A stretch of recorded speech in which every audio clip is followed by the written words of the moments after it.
Hello guys, I'm Panha Morm, a student from Static 231 class, and I'm here talking about PermaLearn. What if I'm telling you that study engineer could be easy and even fun by using PermaLearn? So PermaLearn is a free online platform that provides a powerful structural analysis tool for students, engineers, and educators.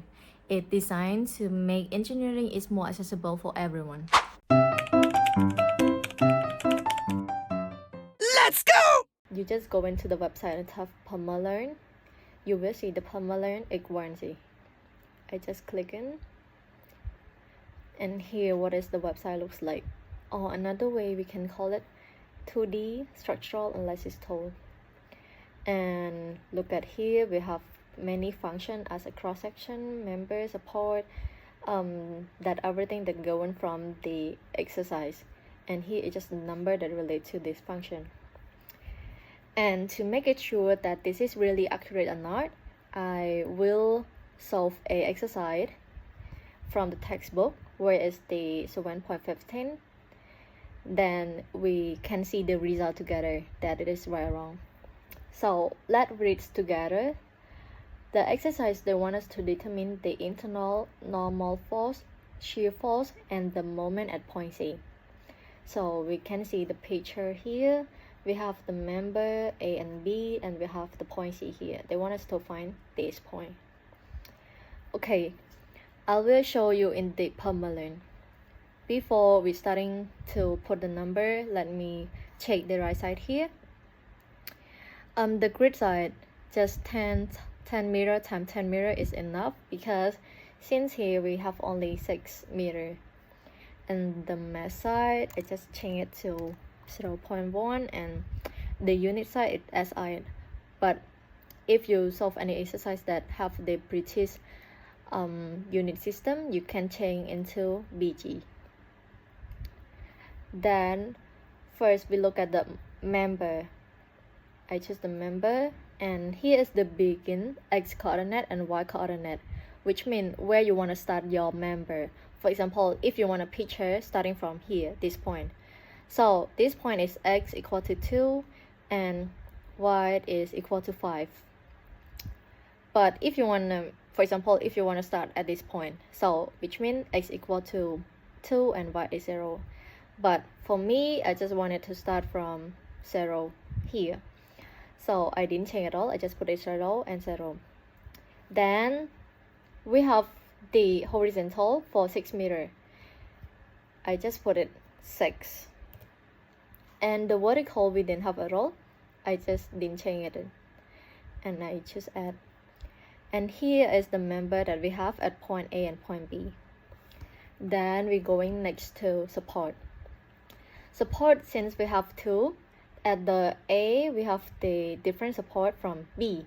So to choose it, you need to choose the point first. I choose the point A where is 0, 0, and choose the support type. The support type here as a roller, so I chose roller and add. Then another point at B. I choose the joint coordinate at B. Then I choose the support type too. As here is a pin, so I just put it pin and add. Then we go into the next point at hinge. Since here we didn't have a roll, the joint load we also didn't have, and point also didn't have.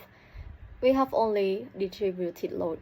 So I go directly to linearly distributed load. And first we need to choose the member ID. Since here we have only one member, so just choose the member 1.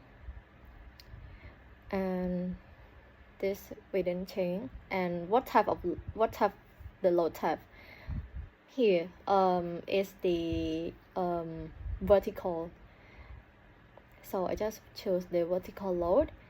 And distance from the begin joint and the end joint is 0, 0, so I didn't change at all.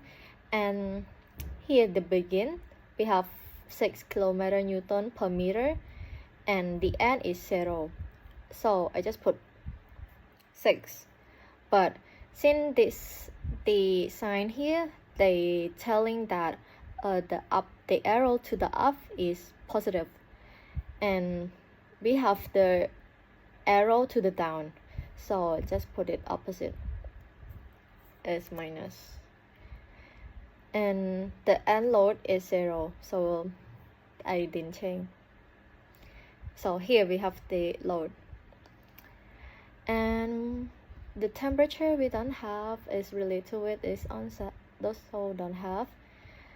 Just going directly to the solution. So what we want to know first is normal force. I choose normal force and display. Where is the point C? The point C at 3 meter. From here and here is 3 meter. So I just click the mouse to the 3, and I see that the normal force is 0 and 0 kilonewton. Then let's check the shear force. I put it the point at C2, and I can see that the shear force is minus 1.5 kilonewton. And then check the bending moment. And the bending moment at point C is 13.5 kilonewton per Newton meter. And let's see the solution together, that this is right or wrong. And here the solution from the textbook. Here what we have, normal force is 0, shear force is minus 1.5 kilonewton, and bending moment is 13.5 kilonewton per meter. So which means the PermaLearn is actually accurate.